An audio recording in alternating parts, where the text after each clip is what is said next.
Bismillahirrahmanirrahim. Assalamualaikum warahmatullahi wabarakatuh. Kembali lagi di Babah Pahmi Channel. Pada kesempatan kali ini Bapak Pahmi ingin membahas tentang batu yang ada di cincinnya BFC, dan ini mengenai khodam dan manfaat atau wasilahnya. Jadi bagaimana keseruan pembahasan pada video kali ini? Tonton video ini sampai selesai, jangan setengah-setengah gitu, agar sahabat BFC tidak salah paham. Misalnya tidak langsung memvonis begini begitu. Jadi kita tidak ada kesalahpahaman, sehingga tidak ada namanya itu mungkin komen-komen yang tidak baik. Jadi setiap orang itu mempunyai pemahaman yang berbeda. Jadi walaupun berbeda tapi tetap satu juga gitu. Kita Indonesia. Jadi jangan lupa untuk klik tombol subscribe, like, komen, dan share agar BFC terus berkembang dan dapat upload video menarik lainnya. Oke, libas.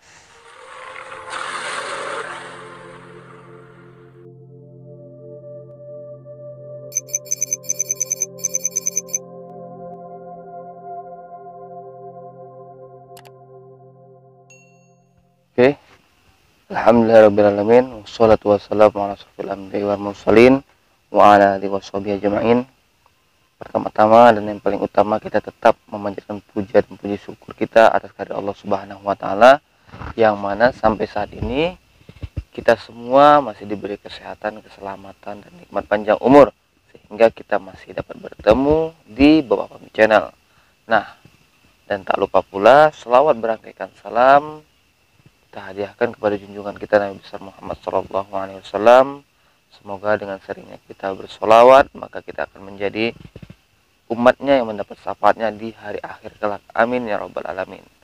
Oke sahabat BFC, sebelum melanjutkan video ini, BFC mau menghimbau jika ada yang ingin berkonsultasi, yang menceritakan tentang kejadian-kejadian mistisnya atau gaibnya, bisa DM di IG-nya BFC. Nanti ada di bawah layar, bisa dilihat dan bisa di follow, langsung DM. Insya Allah secara perlahan, secara satu persatu BFC akan menjawab dan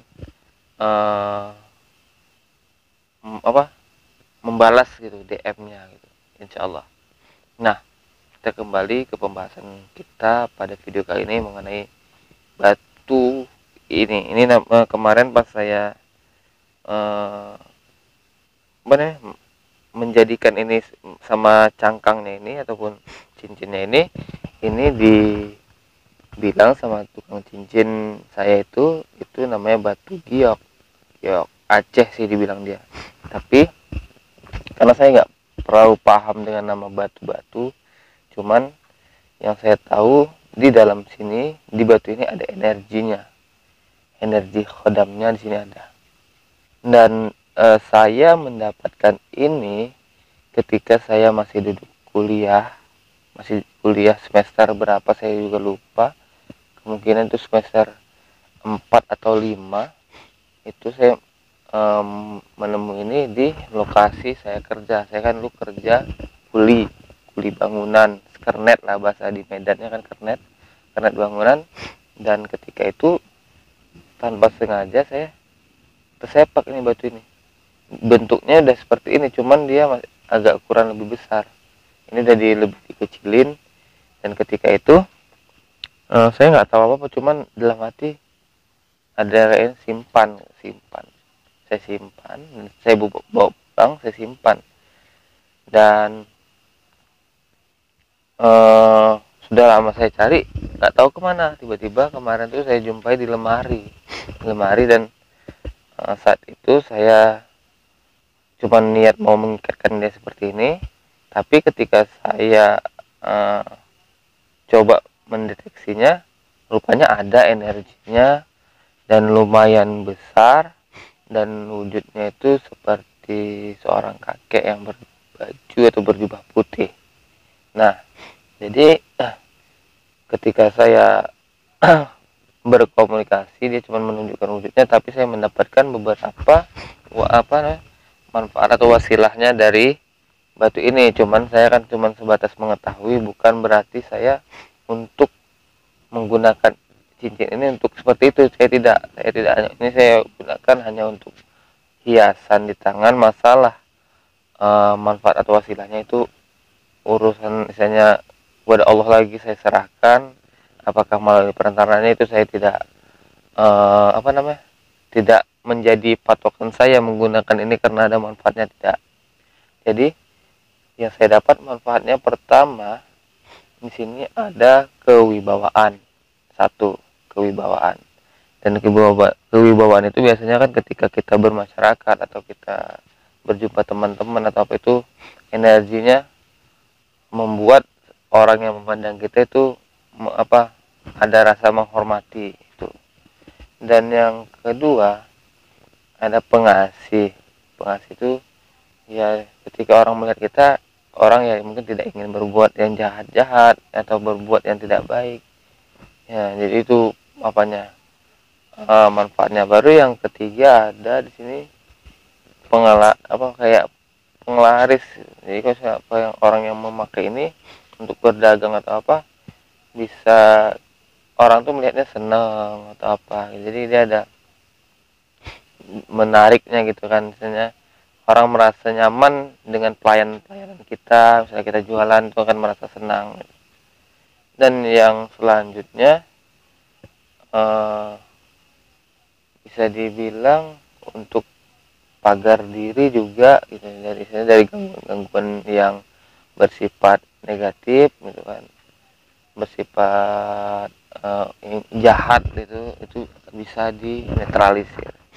Dan memang energi yang saya rasakan di sini lebih kuat yang ini daripada cincin saya yang satunya. Di sini energi saya rasakan lebih kenceng di sini daripada yang biasa saya pakai juga. Makanya saya coba pakai yang ini. Saya merasakan energinya lebih kuat ketika saya pegang.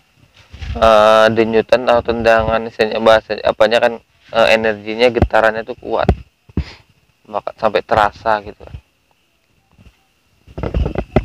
Istilahnya kalau mungkin orang-orang yang ini, saya mungkin kalau suruh pegang gini saja itu sudah terasa kayak dut gitu, ada getaran.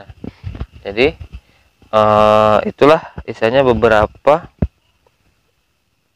wasilah lah gitu, kita bilang manfaatnya atau perantara yang dihasilkan dari sini ya. Jangan misalnya mungkin bagian orang mungkin bilang nanti syirik atau apa, itu kan letaknya di hati. Kalau kita berbahasa seperti itu bisa dicontohkan ketika seseorang mungkin memasuki hutan, dia membawa mungkin cincin ini sama senjata tajam, ataupun senjata pistol ataupun tembak, kita bilang kan, untuk menghindari binatang buas. Kalau dia isinya orang yang satu meyakini dengan memakai ini maka dia terhindar dari gangguan binatang buas, itu kan udah dibilang syirik gitu kan. Baru sama juga yang membawa pistol pun, ketika dia meyakini, oh aku membawa pistol nih, nggak bakal ada binatang buas yang bisa mengganggu saya, juga syirik sama gitu. Kalau memang cuman seperti itu. Tapi nama syirik itu kan ya diletaknya di hati. Mungkin ya Allah kan, mungkin dengan perantara energi yang ada di batu ini, dengan kuasa mujualah, maka aku dilindungi. Atau ya Allah berdoa aja dengan misalnya, lindungilah hamba dari gangguan-gangguan binatang buas atau segala macam di hutan ini. Masalah yang dipakai atau apa itu kan urusan Allah. Allah yang memerintahkan gitu. Allah yang memberi kuasa.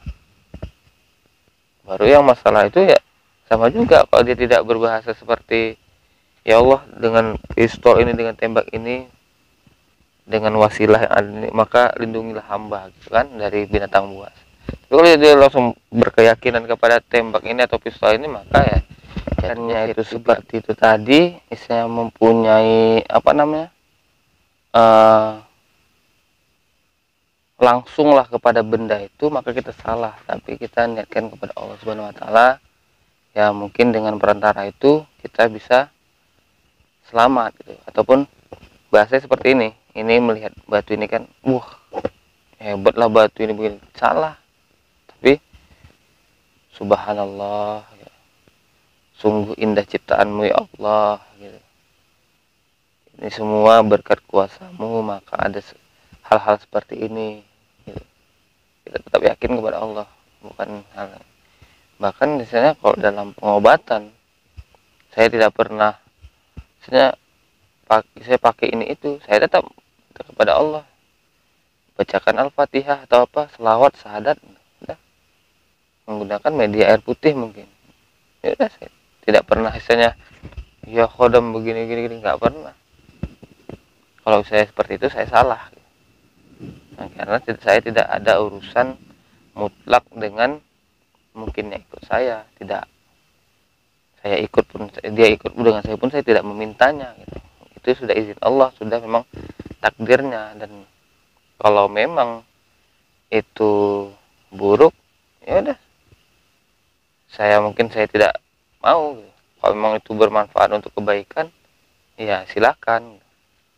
Nah, mungkin ini saja penyampaian pada video kali ini. Lebih dan kurang saya minta maaf. Akhirul kalam, assalamualaikum warahmatullahi wabarakatuh.